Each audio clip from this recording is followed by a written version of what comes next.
Sí, doctora. Sí, doctora. Ya. Bueno, entonces vamos a hablar de la cardiopatía y el embarazo. Sabemos las generalidades, sabemos que, como siempre, las demandas durante el embarazo, las demandas metabólicas son mayores y se va a asociar pues un aumento en el trabajo cardíaco, ¿no es cierto? Las mujeres sanas, todos estos cambios metabólicos que se tienen, ¿no? Aumento del gasto cardíaco, etcétera. Las mujeres sanas, jóvenes, van a tolerar muy bien estos cambios y no se complican. En cambio, la paciente que tiene una cardiopatía de base puede presentar descompensaciones cardíacas y según las edades gestacionales tenemos que hacer nosotros los controles prenatales y cómo pedir porque tienen sus picos a nivel de las 12, 13 semanas, a las 23 semanas, a las 31 semanas y a las 36 semanas son los momentos en los que la paciente puede complicarse. Esta patología constituye del 0,2 al 4% de todos los embarazos. Las de origen congénito y las de origen valvular, o sea, las cardiopatías congénitas y valvulares, son las más frecuentes en nuestro medio.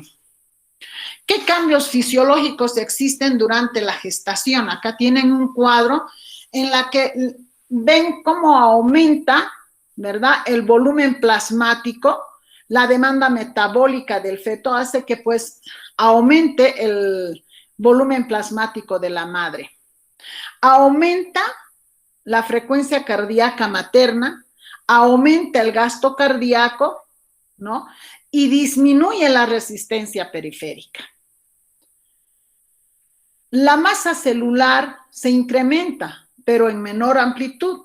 Y el estado de hipercoagulabilidad nos ha de llevar a problemas. Por eso es que tenemos que tener mucho cuidado con las pacientes cardiópatas. Las condiciones hemodinámicas van a retornar a su normalidad generalmente entre los 10 a 45 días. ¿Cuáles son los signos cardiovasculares en el embarazo normales? O sea, ustedes examinan a la paciente embarazada y esta paciente puede tener una dilatación del lecho venoso periférico, como están viendo ahí la yugular, incluso con una dilatación de esta, ¿no? Puede ser importante. Eso puede existir en un embarazo normal. Edemas en los miembros inferiores también puede haber, ¿no? Pero cuando este edema es en forma temprana, etcétera, tenemos que detectarla. Sensación de palpitaciones, mareos, también puede presentar una paciente embarazada, pero si estas son importantes, tenemos que investigar la cardiopatía.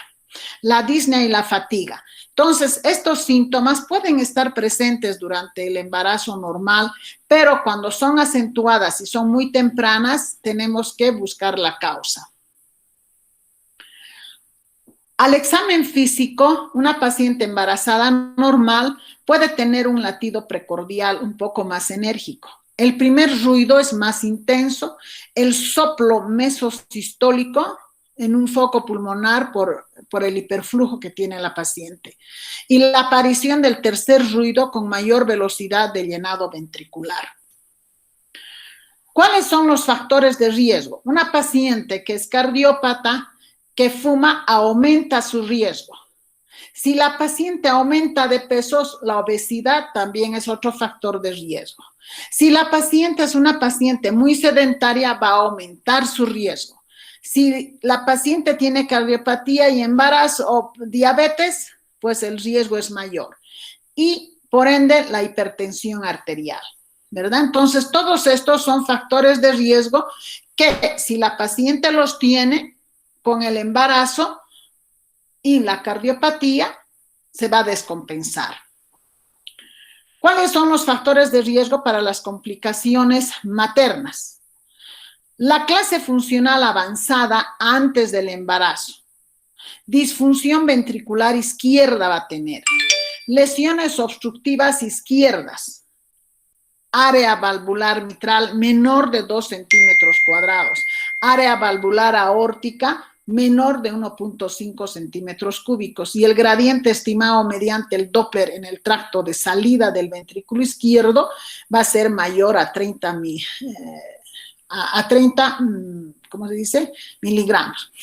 La historia previa de arritmias con repercusión clínica o de ictus o insuficiencia cardíaca. Tenemos que tomar en cuenta todos aquellos. ¿Cómo hacemos el diagnóstico clínico? Si tenemos a una paciente haciendo un control prenatal y la paciente tiene una disnea progresiva, tenemos que sospechar. Ya hemos dicho que al examen cardíaco, cuando nosotros ponemos el fonendoscopio, tenemos que detectar las patologías. Muchas veces de repente no podemos detectar y tenemos que hacer un electrocardiograma en la paciente y de repente un ecocardiograma. La paciente que presenta hemoptisis, ¿verdad? Hay mayor ansiedad, hay un ángulo de esfuerzo, hay una hiperventilación. Y a veces esta paciente puede llegar a un síncope. Ahora, pacientes cardiópatas que pueden cursar con cianosis y cardiópatas que pueden no cursar con cianosis. Los soplos y los ruidos cardíacos sobreagregados, tenemos que tenerlos en cuenta. ¿Qué pasa? ¿Cómo afecta la cardiopatía al feto? La transmisión de la cardiopatía congénita a los hijos está dada en un 4% de la población normal. Es de 0.85% y se sugiere la biopsia coriónica a las 12 semanas. Acá todavía no estamos haciendo las biopsias coriónicas, pero están ya planificando tratar de hacer la medicina fetal en la maternidad, ¿no? Entonces, tenemos que hacer una biopsia coriónica cuando tenemos nosotros a una paciente con cardiopatía para ver si está transmitiendo o no al bebé una cardiopatía congénita. Va a producir una restricción de crecimiento intrauterino en un 10%.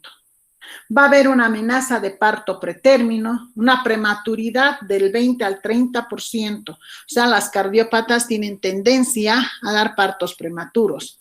Las hemorragias intracraneales del feto, el óbito fetal y los abortos. Si nosotros sabemos que esas son las consecuencias, tendríamos que hacer una clasificación según si que la madre es cardiopatía congénita o es una cardiopatía adquirida. Y esta clasificación nos dice que las cardiopatías congénitas son aquellas que tienen una comunicación interventricular, comunicación interauricular, la persistencia del ductus arterioso, la tetralogía de Fallot. Tenemos el síndrome de Eisenmenger, coartación de la aorta, estenosis aórtica, estenosis pulmonar, la hipertensión pulmonar primaria. Todas estas son cardiopatías congénitas. Y las adquiridas son la más frecuente, ustedes saben, la enfermedad reumática, que como consecuencia tenemos la estenosis mitral, insuficiencia aórtica y la estenosis aórtica. Esta clasificación de las cardiopatías y embarazo, ¿no? Según la gravedad. Vamos a ver, el riesgo bajo de mortalidad menor a 1% son aquellas pacientes que tienen estenosis pulmonar leve a moderada, estenosis aórtica leve, válvula aórtica bicuspidea, defectos septales, pequeños sin hipertensión pulmonar, insuficiencia aórtica o mitral moderada. Riesgo moderado de mortalidad del 1 al 10%. Son aquellas pacientes que tienen estenosis aórtica o mitral moderada, estenosis pulmonar grave, síndrome de Marfan sin dilatación de la raíz aórtica y pacientes con pacientes cianóticas pero sin hipertensión pulmonar. Y el riesgo alto de mortalidad son aquellas pacientes que tienen síndrome de Eisenmenger, disfunción ventricular grave, estenosis mitral o aórtica grave y portadoras de prótesis mecánicas. Además del síndrome de Marfan, pero que tenga una dilatación de la raíz aórtica.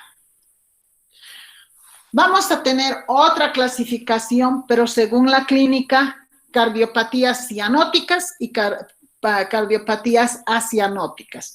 Sabemos que existen cardiopatías cianóticas, aquellas que van a presentar cianosis distal, etcétera, ¿no? Y las acianóticas que no cursan con esta patología.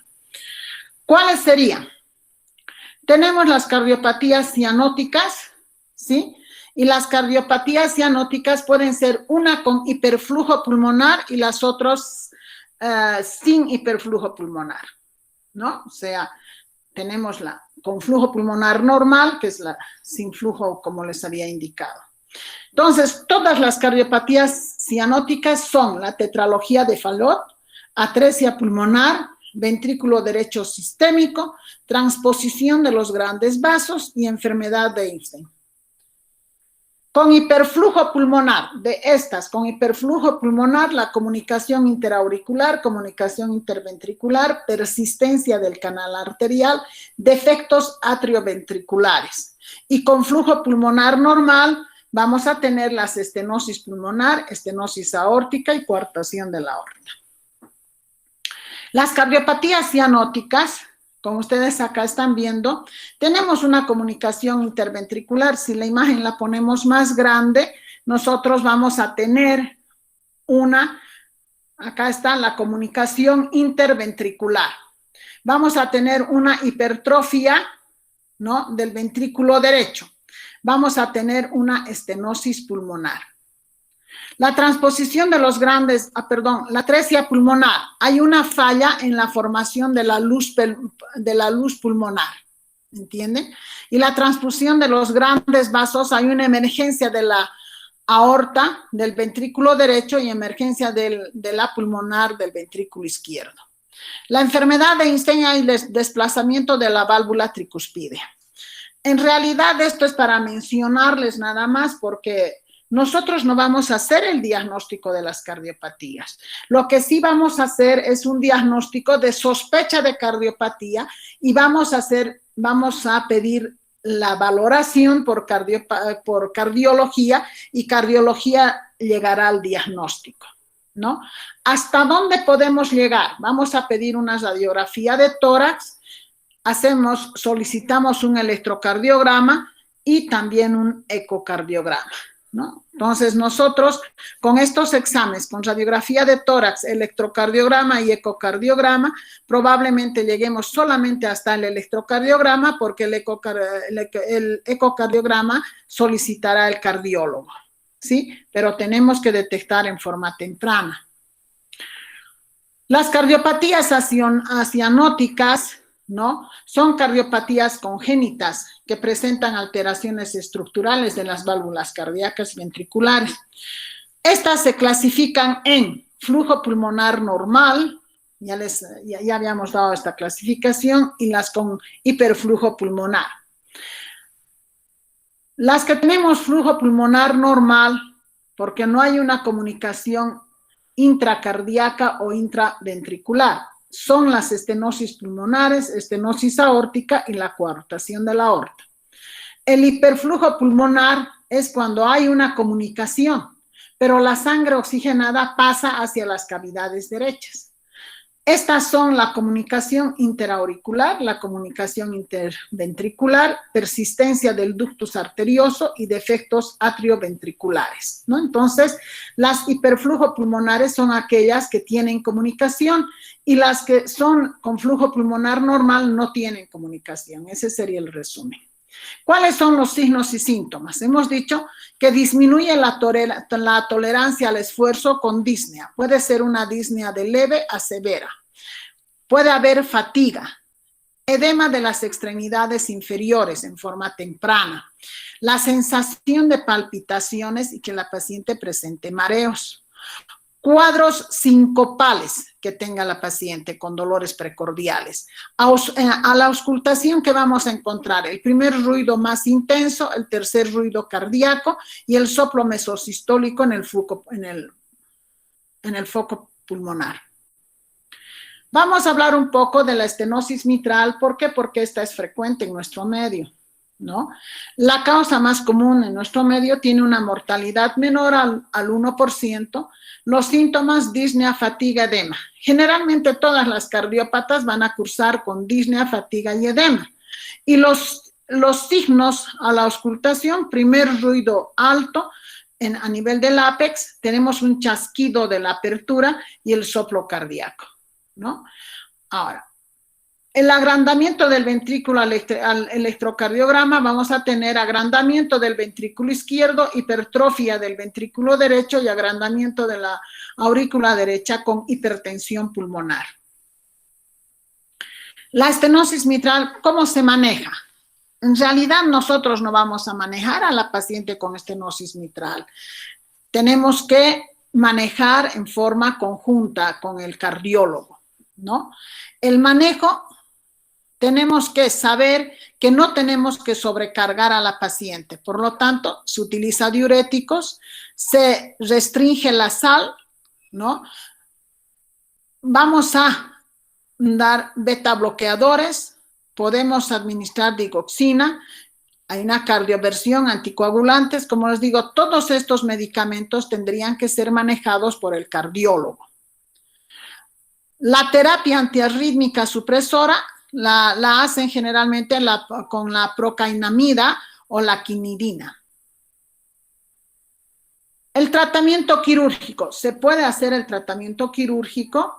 La refractariedad del tratamiento al tratamiento médico, entonces tendrá que ser quirúrgico dependiendo de la patología cardíaca. Estamos hablando de estenosis mitral, se puede hacer una valvuloplastía percutánea, ¿sí? O sea, un reemplazo de la válvula mitral. Esto en casos de una estenosis mitral severa. El pronóstico materno es similar al de la no embarazada, de un 10 al 30%, ¿no? Existe la probabilidad de pérdida fetal.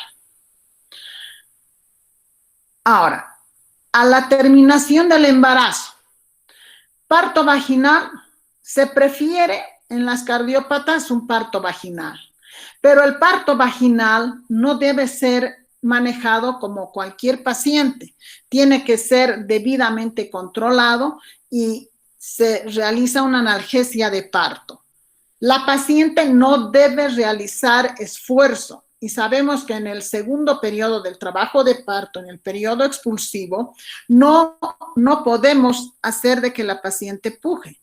Por lo tanto, si tiene analgesia de parto, vamos a utilizar el forceps bajo, ¿sí? Aquí están utilizando forceps bajo, ¿sí? ¿Para qué? Para que la paciente no puje. Entonces se llama el forceps de alivio, ¿sí? La cesárea solamente va a estar indicada si obstétricamente hay indicación. ¿Qué quiero decir con obstétricamente?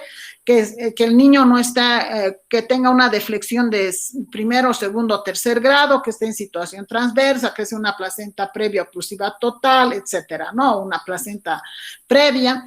Entonces, si hay indicación obstétrica, se lo opera. Pero si no hay indicación obstétrica, se puede dar un parto vaginal, pero debidamente controlado.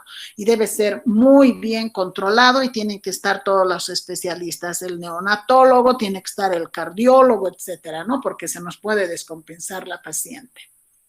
¿Cómo podemos hacer el control prenatal en una paciente embarazada cardiópata? Si nosotros conocemos que la paciente es cardiópata, sabemos cuál es su patología cardíaca, vamos a consultar entonces con el cardiólogo. El obstetra apenas se entere del embarazo, tenemos que hacer una interconsulta con el cardiólogo. Como dice acá, el control prenatal conjunto con cardiología cada 15 días o de acuerdo a la evolución del embarazo. Se va a pedir una ecografía 3D para valorar el grosor nucal. Ya sabemos que en toda paciente embarazada deberíamos pedir una ecografía 3D para valorar el grosor nucal. ¿No ve? Ecocardiografía va a pedir entre las 14 a las 16 semanas y va a repetir a las 20 semanas. Como les dije, la paciente puede exacerbar su cuadro de cardiopatía a las 12, 13 semanas, entre las 20 a las 23 semanas, ¿verdad? Entonces tenemos que controlar en ese tiempo. La paciente que se ha embarazado y no sabía que era cardiópata, ¿no? Entonces vamos a pedir una interconsulta con cardiología para que éste haga el diagnóstico de qué cardiopatía tiene la paciente y según a esta le hará su tratamiento. Toda paciente que según su cardiopatía se va a tener que utilizar anticoagulantes. Entonces tendríamos que conocer el efecto de los anticoagulantes y cuál es la forma de utilizarlos, ¿no es cierto?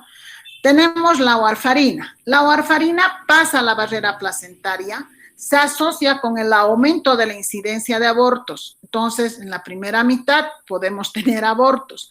Está asociada a la prematurez, al óbito fetal, puede producir una hemorragia en el feto que va a complicar el parto. Estrictamente, por esta razón que les estoy indicando, está contraindicada en el primer trimestre porque nos ha de producir abortos. Por su asociación, además que es teratogénico.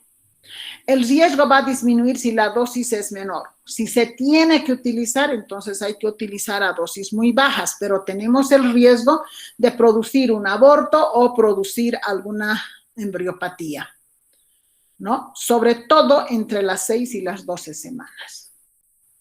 Relativamente segura en la segunda y tercer trimestre del embarazo. En la primera está completamente contraindicada, a no ser que sea dosis-beneficio. Debe ser discontinuada y cambiada por heparina endovenosa 72 horas antes del parto. O sea, si la paciente se la maneja en el segundo y en tercer trimestre con warfarina, debemos interrumpir este tratamiento, la warfarina, 72 horas antes del nacimiento y vamos a tener que cambiar por heparina.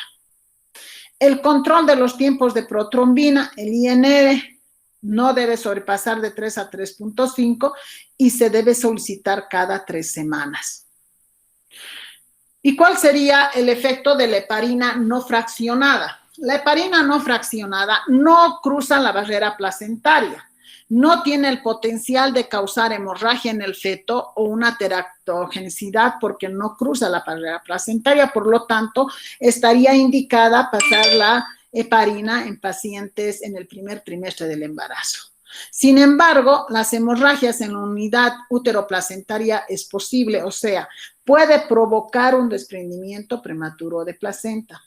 Cuando se usa en el primer trimestre, el riesgo de tromboembolismo materno y muerte materna es más que el doble.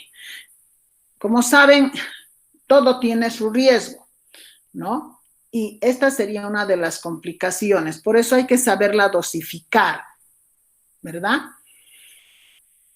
Ahora, acá tenemos las ventajas y desventajas. La ventaja con respecto a la heparina, tenemos que hay menos trombocitopenia, mayor vida media de esta en la sangre, respuesta más predecible al respecto de la dosis, o sea que podemos ir dosificando según su requerimiento y tiene menor riesgo de hemorragias que la warfarina, ¿sí? Y lo más importante es que no pasa la barrera placentaria. Sin embargo, al progresar el embarazo pueden haber algunos cambios en la distribución por el aumento de volumen plasmático y de repente podría llevarnos a un desprendimiento.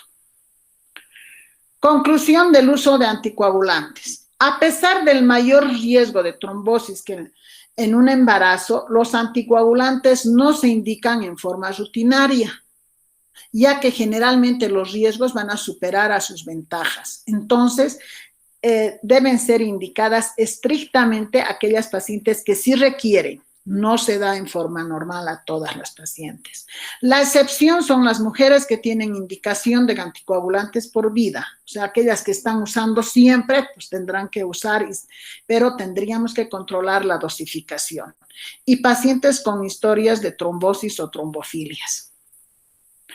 ¿Cómo manejamos a una paciente con cardiopatía durante el embarazo?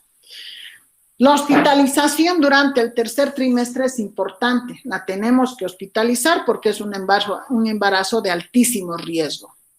¿Qué vamos a indicar? Un reposo relativo, va a estar en decúbito lateral izquierdo y siempre en posición ortopneica, o sea, con cabecera elevada.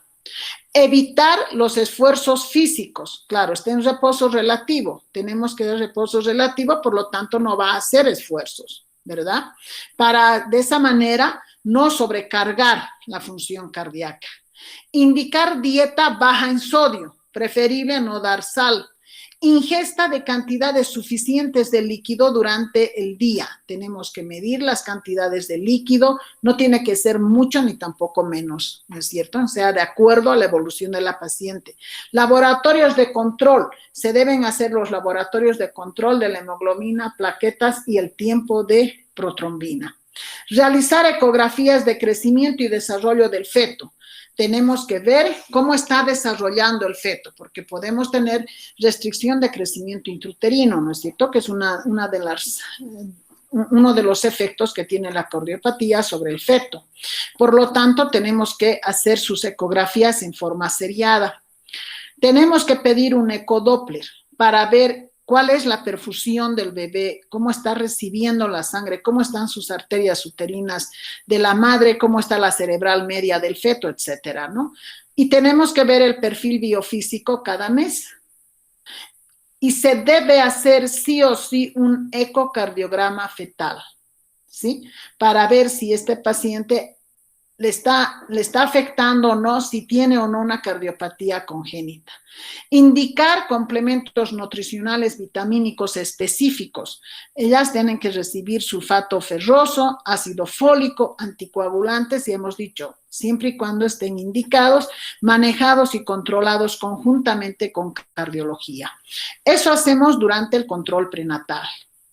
¿Y cómo manejamos el parto? El parto debe planificarse. O sea, tenemos que tener cuidado con las pacientes. Hemos indicado que se prefiere el parto vaginal.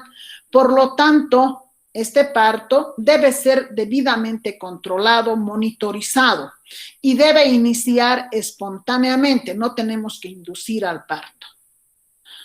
Tiene que ser supervisado con un equipo que tenga experiencia en el manejo de estas pacientes. Debe haber un obstetra, siempre un anestesiólogo, porque hemos dicho que debe tener analgesia de parto, el neonatólogo y una enfermera. Y el cardiólogo seguramente no va a estar presente durante el trabajo de parto, pero debe estar informado de que estamos atendiendo a una paciente cardiópata. ¿Para qué? Para que en el caso que haya alguna descompensación durante este trabajo de parto, este esté disponible y acudir inmediatamente.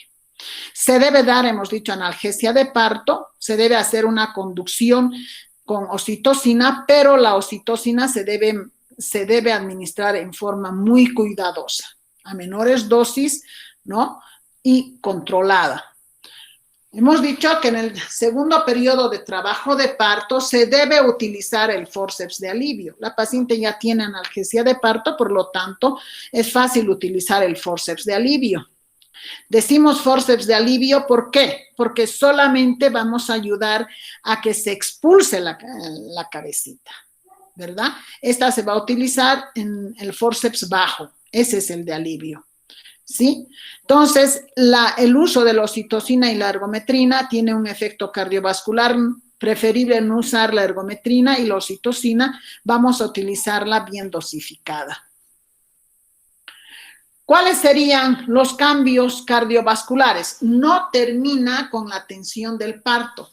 Las primeras 12 horas es muy importante controlar a estas pacientes, ¿no? Acá yo tengo un dibujo, una imagen, cómo nosotros debemos controlar en el primer periodo de trabajo de parto, ¿sí? Están monitorizando a la paciente, ¿no es cierto? Porque en el momento del trabajo de parto, en el momento de las contracciones, el gasto cardíaco va a aumentar en un 45%. Tenemos que tener cuidado. En el periodo expulsivo, el aumento del gasto cardíaco va a ser unos 15% más, o sea, un 60% de gasto cardíaco va a aumentar durante el periodo expulsivo. Esto es muy peligroso y por eso se justifica el uso del forceps de alivio. Con atender al parto no terminó. En el puerperio las primeras horas son muy importantes. En el puerperio nosotros sabemos que después de la expulsión del feto tenemos una autotransfusión. El aumento del retorno venoso va a ser súbito, en unos 300 a 500 cc, y puede llevar a tener a la paciente un mayor volumen de eyección y puede hacer un edema agudo de pulmón. Entonces tenemos que controlar a la paciente. Recomendación importante. Esto les he hecho un resumen, porque en cualquier momento de repente ustedes estén en provincia y no tengan, por ahí llega en expulsivo la paciente, ¿no es cierto? Tenemos que estar preparados. Si ustedes tienen en provincia una paciente cardiópata, mejor es referirla a la paciente a un hospital de tercer nivel. Pero si no tienen el tiempo porque llegó en expulsivo, tienen que tener todos estos cuidados. Ojalá que no les llegara una paciente así, que les llegue a tiempo para poderla referir. Nunca hay que meterse a atender a una paciente con cardiopatía en un hospital donde no estemos debidamente equipados, ¿no? Entonces, la paciente debe ser monitorizada, hemos dicho, en el trabajo de parto, en el posparto inmediato debe ser muy bien controlada. Las pacientes son de altísimo riesgo obstétrico. En especial, énfasis en las pacientes se asocian generalmente con una hipertensión pulmonar, ¿no es cierto? O cianosis, y tienen un alto riesgo de mortalidad, ¿sí? En los primeros 10 días del posparto. O sea, no solamente las 12 horas son los controles, sino que 10 días tenemos que controlar a la paciente con todas las indicaciones y conjuntamente con el cardiólogo. Y por último, ¿qué pacientes están contraindicadas en el embarazo? Si tenemos una paciente que ya está diagnosticada su cardiopatía, tiene una hipertensión pulmonar, no debe embarazarse porque tiene altísimo riesgo de mortalidad. El síndrome de Eisenmenger, tampoco aquella paciente que tenga este síndrome debe embarazarse. El síndrome de Marfan y las cardiomiopatías. Entonces, estas son las pacientes que no deben embarazarse, está contraindicado el embarazo. No sé si tienen alguna pregunta. Doctora, disculpe una pregunta. ¿Hay controles adicionales que se les haga a los recién nacidos de madres cardiópatas? Sí, sí. Ya les indiqué, primero ya la medicina fetal hace su ecocardiografía del feto, ¿no es cierto? Una vez que nace, estos niños tienen que ser controlados y les hacen su electrocardiograma, les hacen los controles a los bebés, porque tenemos que descartar una cardiopatía congénita. Ay, ya, gracias, doctora. ¿Alguna otra pregunta?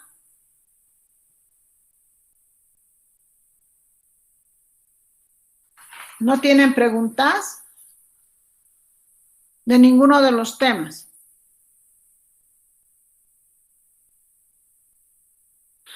Generalmente yo los temas los doy así sencillo para que a ustedes les sirva durante su trabajo en provincias, que tengan que detectar a tiempo las patologías, que sepan que es un riesgo atender a este tipo de pacientes y que es bueno hacer diagnósticos tempranos para disminuir nuestra mortalidad materno-fetal. ¿No es cierto?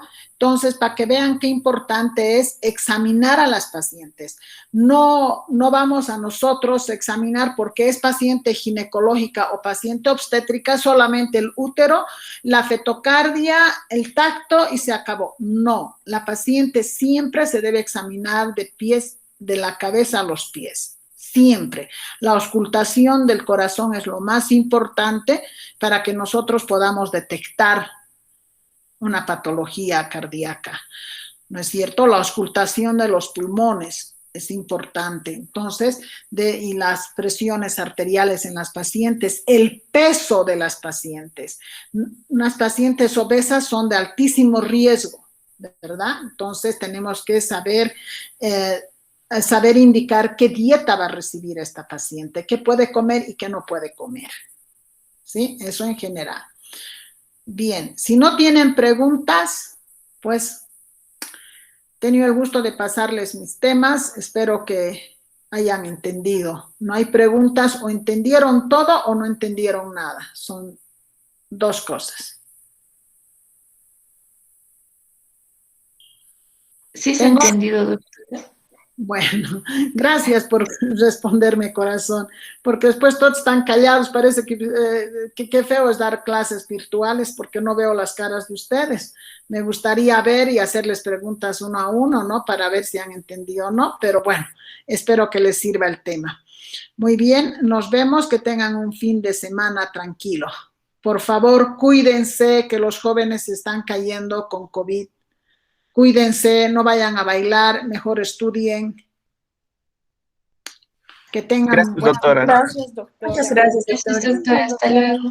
Tengan un buen fin de semana, doctora. Hasta luego, doctora. Gracias. Hasta luego. Hasta luego.